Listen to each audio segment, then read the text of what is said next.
नमस्ते दोस्तों, आज हम बात करेंगे किसान और कलेक्टर के साथ बनी हुई सत्य घटना। बरसात का मौसम था।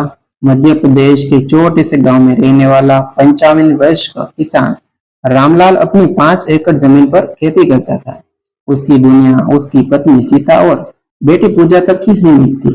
कई सालों की मेहनत के बाद इस बार उसकी गेहूं की फसल बहुत ही अच्छी हुई थी। पूरे गांव में उसकी मेहनत की चर्चा होने लगी थी। लेकिन एक रात जब सब कुछ बदल गया। लगातार 3 दिन तक हुई मूसलाधार बारिश से नदी का बांध टूट गया। देखते ही देखते पानी खेतों में घुस गया। सुबह जब रामलाल खेत पहुंचा तो उसकी आंखों के सामने उसकी पूरी फसल पानी में बह चुकी थी। वह वही मिट्टी पर बैठकर फूट फूट कर रोने लगा। उसने साहूकार से 2 लाख रुपए का कर्जा लिया था। बेटी की शादी भी 6 महीने बाद तय थी। अब उसके पास कुछ भी नहीं बचा था। गांव वालों ने कहा था कि कलेक्टर के पास जाओ, शायद सरकार से मदद मिल जाएगी।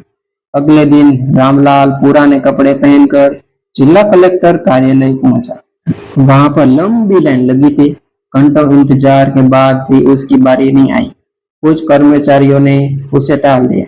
आज साहब बहुत व्यस्त है, आज साहब बहुत व्यस्त है, कल आना। रामलाल मायूस होकर बाहर निकल आया। तभी उसने देखा कि कुछ दबंग लोग बिना लाइन के अंदर जा रहे थे। उसे लगा कि गरीब की कोई सुनवाई नहीं होती होगी। वह निराश होकर लौट ही रहा था कि अचानक सड़क पर जोरदार धमाका हुआ। एक तेज रफ्तार वाले ट्रक का ब्रेक फेल हो चुका था। सामने एक काली कार आ रही थी। लोग डरकर भागने लगे थे।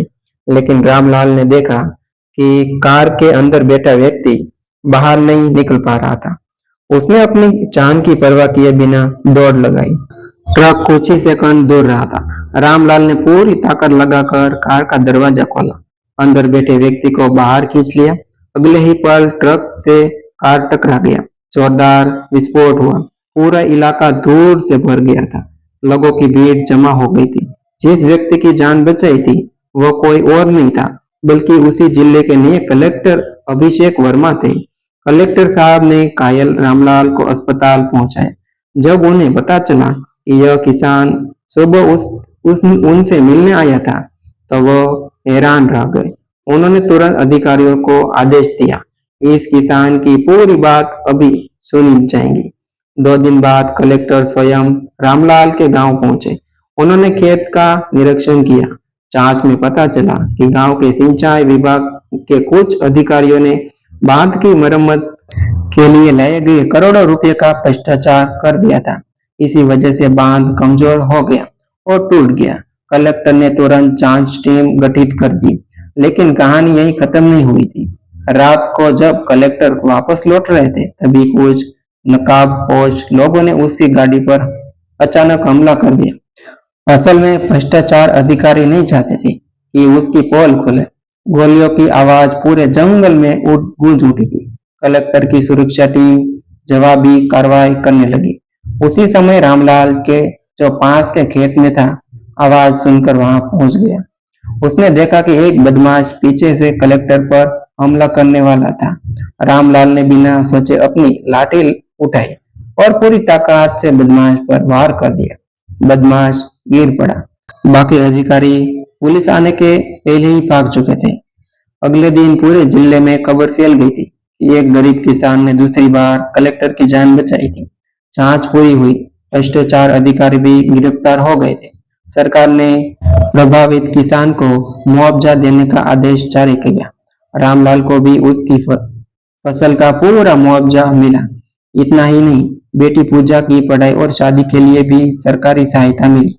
कुछ ही महीने बाद जिला मुख्यालय में एक बड़ा कार्यक्रम आयोजित हुआ। मंच पर कलेक्टर अभिषेक वर्मा ने सबके सामने कहा, आज मैं जिस कुर्सी पर बैठा हूँ उसकी वजह यह किसान है। इसने मुझे सिखाया कि इंसानियत की पहचान उसके कपड़ों से नहीं होती, उसके कर्मों से होती है। पूरा हॉल तालियों से गूंज उठा था। रामलाल की आंखों में आंसू थे। उसे सम्मान स्वरूप शॉल, पुरस्कार पत्र और 5 लाख रुपए की विशेष सहायता दी गई। लेकिन सबसे बड़ा सम्मान तब मिला जब कलेक्टर ने मंच से उतरकर रामलाल के पैर छुए, पूरा हॉल स्तंभ रह गया। रामलाल ने तुरंत उन्हें उठाकर गले लगा लिया और कहा, साहब, किसान का काम जीवन बचाना है। हम तो धरती से अन्न उगाते हैं। अगर किसी की जान बचा पाए तो इससे बड़ा सौभाग्य क्या हो सकता है। कलेक्टर की आंखों में भी अब नर्म हो गई थी। उन्होंने पूरे जिले में आदेश जारी किया था कि जब भी कोई किसान बिना चुने कार्यालय से वापस नहीं जाएगा। हर सोमवार किसान जन सुनवाई शुरू कर दी गई थी। धीरे धीरे जिले की व्यवस्था बदलने लगी। भ्रष्टाचार कम हुआ, किसानों को समय पर सहायता मिलने लगी। रामलाल की बेटी पूजा ने पढ़ाई पूरी की और कृषि अधिकारी बन गई।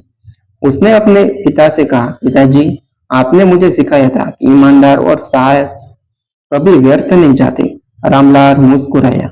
उसने आसमान की ओर देखा, मानो प्रकृति भी उसकी मेहनत और ईमानदारी का सम्मान कर रही थी।